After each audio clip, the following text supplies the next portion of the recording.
dirais qu'il y a 4 mots-clés. C'est la préparation, l'organisation, l'adaptation et l'animation. Ça va être former, donc faire vraiment de la formation, soit pour les nouveaux embauchés, soit accompagner les techniciens sur différents sujets au niveau de la retraite, que ce soit en groupe ou en individuel. Mais il va y avoir également la création de supports ou bien la mise à jour de modules de formation, comme par exemple avec l'arrivée de Circa, et également débloquer des situations. On va intervenir au niveau notamment technique dans l'OR.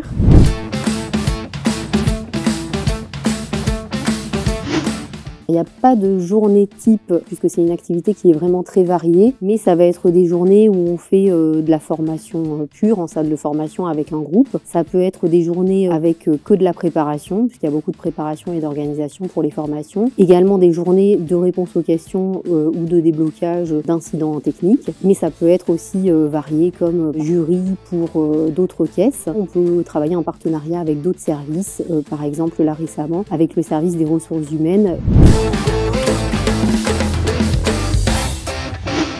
Surtout l'apprentissage et le partage. L'apprentissage, parce que j'adore apprendre, on ne sait jamais tout. Apprendre à la fois des autres, notamment on partage beaucoup en formation, on apprend beaucoup des groupes de formation, que ce soit par leur expérience ou par leur technique de travail. Ce que j'apprécie particulièrement quand même dans le métier, c'est surtout de travailler en équipe, notamment avec mes collègues où on travaille sur des projets ou bien en partenariat avec des services.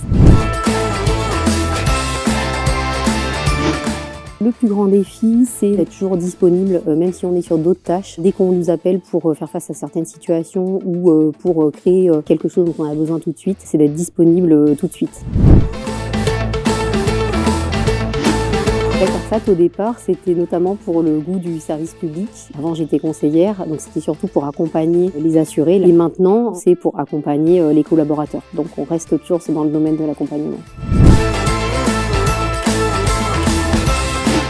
Les gens pensent que dans le métier de formateur, notamment quand on est en formation, que c'est super sympa la formation, que c'est cool. Il y a beaucoup d'animation, on essaye de faire en sorte que ce soit ludique, voilà, et de ramener beaucoup d'animation en formation. On voit que la partie émergée de l'iceberg, puisque la formation, eh bien, c'est 75% de préparation et 25% d'animation. Mais il y a beaucoup de préparation en amont et beaucoup d'organisation pour qu'une formation soit déroulée.